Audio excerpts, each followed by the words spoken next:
lahat. Nung ako po ay nag-aaral sa seminaryo, mayroon po kaming sariling definisyon ng seminaryo, kung ano ang seminaryo. Isang katwaan na eventually ipinasa-pasa sa iba't ibang taon na naging nakasanayan na rin na maging joke namin sa seminaryo. Ang ano daw ang seminaryo? What is a seminary? Ang definition namin ay, it is a series of vacations interrupted by classes. Dahil po ang buhay namin sa seminaryo, hindi tulad ng buhay sa labas. Meron kaming sariling bakasyon, meron kaming sariling mga exams, meron sariling mga klase. At madalas, minsan, every month, kami ay umuuwi sa aming bahay. Habang may klase ang lahat, kami naman ay nagbabakasyon.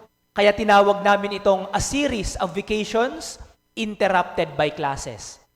Kapag kami ay nagbabakasyon, halos lahat tuwang-tuwa kapag umuuwi. Bakit? Masarap ang pagkain, yun ang pinakauna. Hindi ka bibigyan ng pagkain na kasya lang para sa'yo. Sa bahay, pwede kang kumain ng mas marami pa. Sa seminaryo, talagang sinusukat ang pagkain ng bawat isa. Pangalawa, pwede kang matulog hanggang gusto mo. Sa seminaryo, may oras ng paggising, may oras ng pagtulog. Pangatlo, hindi ka uutusan na mag-groundwork, maglilinis ng paligid ng seminaryo, magbubunot ng damit, magbubunot ng mga grass.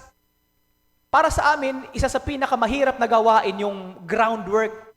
Dahil sa init ng araw, doon kayo magbubungkal kayo ng lupa doon sa likod ng aming seminaryo. At ang panghuli, pag umuwi kami ng bahay, pwede kang makapaglaro hanggang gusto mo ng basketball. Sa seminaryo, may oras lang ng paglalaro. Kaya nga, ang paalalagi sa amin ng aming rector, uuwi lahat. Uuwi lahat. Hindi pwedeng makitira sa bahay ng classmate na seminarista, kailangang umuwi lahat.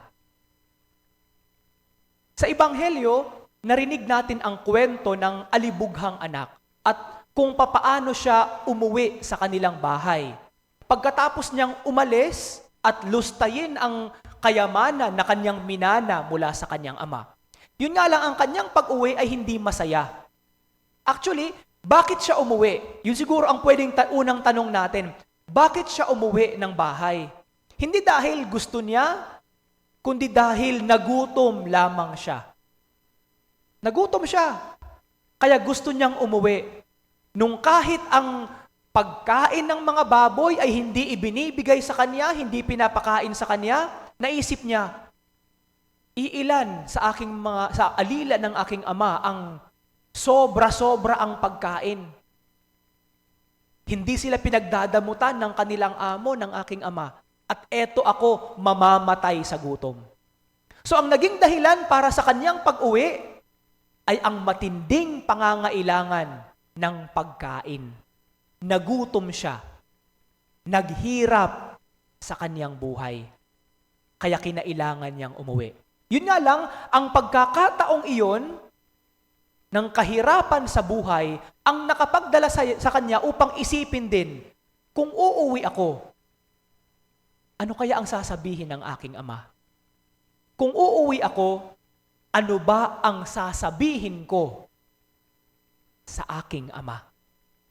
Pagkatapos kong ituring siyang patay, dahil kinuha ko na ang aking mana mula sa kanyang mga ari-arian, ano pa ang sasabihin ko sa kanya?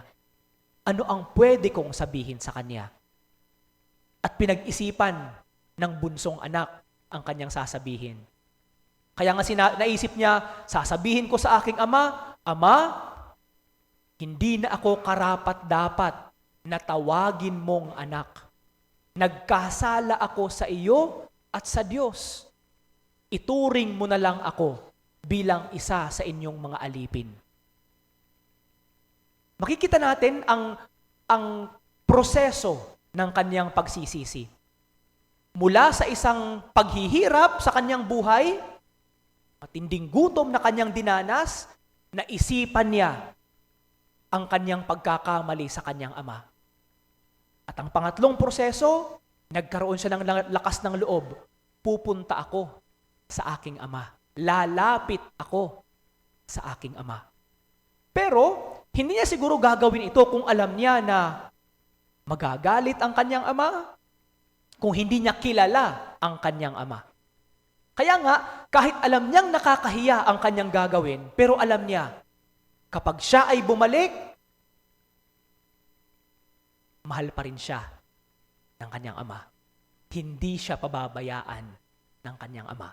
Totoo nga siguro ang kasabihan na there's no place like home. Sa ating sariling mga pamamahay, iiwanan tayo ng lahat ng tao. Kakalimutan tayo ng ating mga kaibigan. Pero ang laging at pinakahuling binabalikan natin na hindi tayo huhusgahan,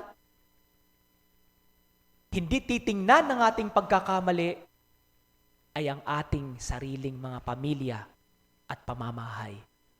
Doon, komportable tayo.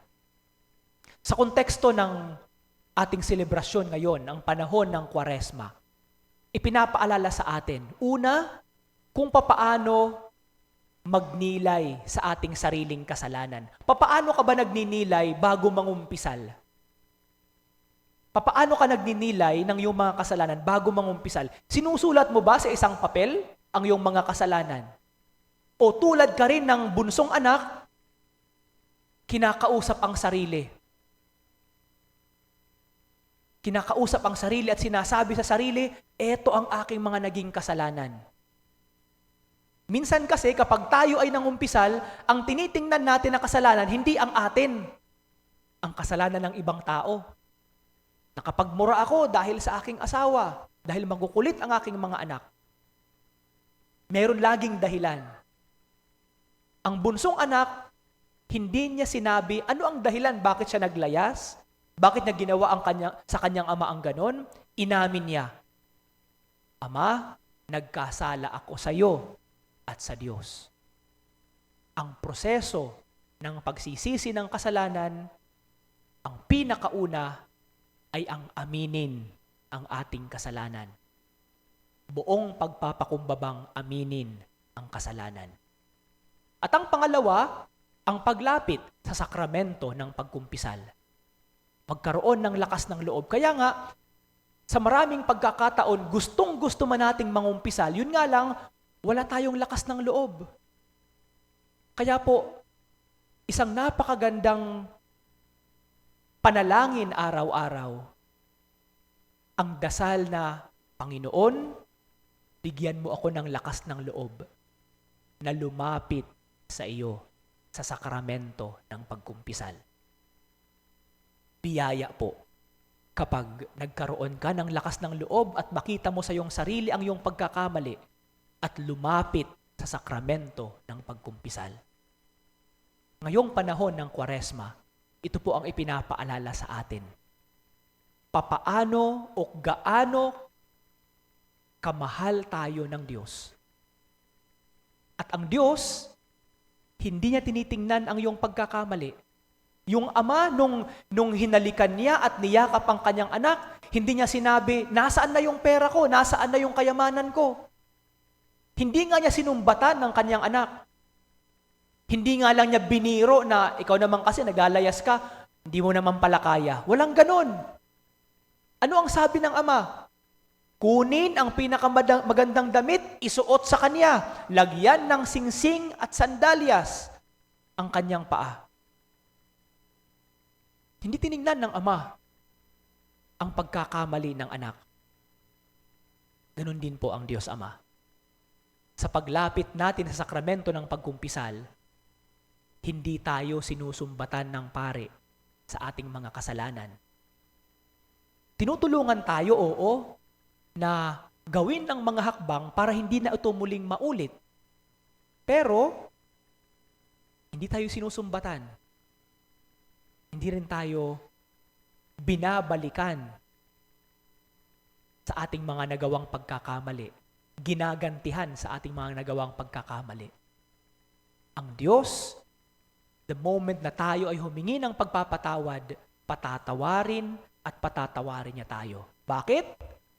Dahil ang tao, wala pang nagagawang kasalanan na mas hihigit sa pagmamahal ng Diyos.